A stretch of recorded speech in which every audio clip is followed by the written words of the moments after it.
Hey guys, welcome back to LatiNation. I'm your host, Humberto Guida. And believe it or not, I'm skeptical about reboots. But I've always appreciated the attempt to insert Latino characters where there once was none.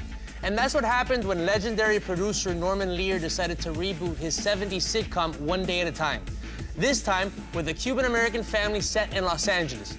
I guess because Miami would be too obvious. But hey, I'm Cuban-American and I live in LA, so it happens. Now up next, we catch up with the lead writer, Gloria Calderon-Kellett, to find out why and how this Netflix show came to be. Check it out. I snap sometimes. That's a new thing, the snapping. I don't even know what I am on Snapchat. Just look me up, I guess.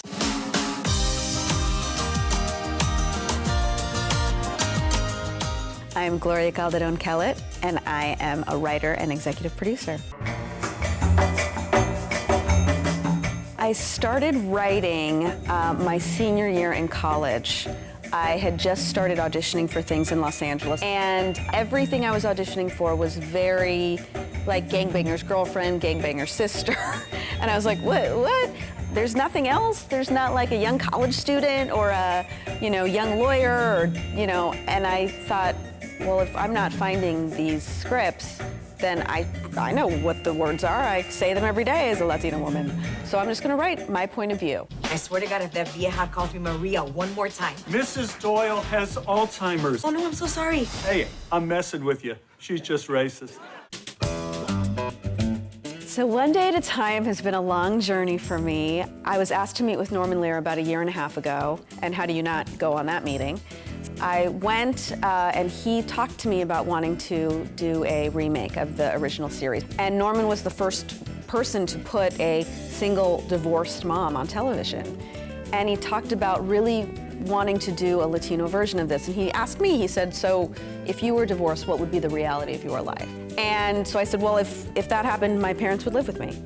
And so we started talking about that and the generational, I think we have such an incredible relationship with our elders in the Latino community. I think that we are so much more familial in that way, and our families we're much more in each other's business. What happened to your face? What happened to your face? I'm sorry. I was hanging out with my friends. It's hard to turn it off.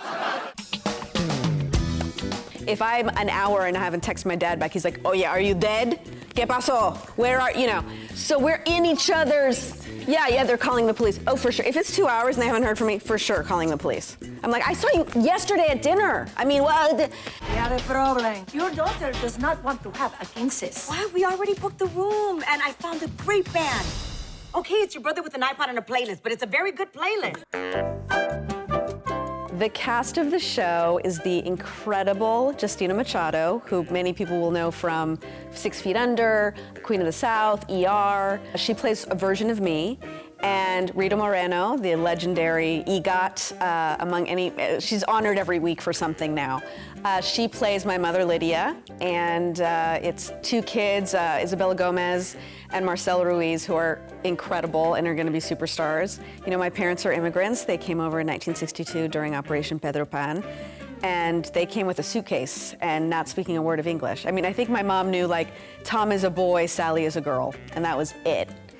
And through hard work and perseverance, they worked their way up, and I feel like I am the result of this American dream. I went to war, I got hurt. And when I came back, there was an organization set up to help me and other veterans get the help we need. Right now I'm really passionate about finding other stories about women, about minorities, but I really want to give voice. I think that this is a very important moment in time where we have to give voice to the voiceless. So I'm very interested in stories that do that and in supporting other writers that are telling those kinds of stories. Because this, I think, is a time for unity for us. I think it's a time for us to listen to each other and to hopefully come to some sort of consensus on how to make this country a better place.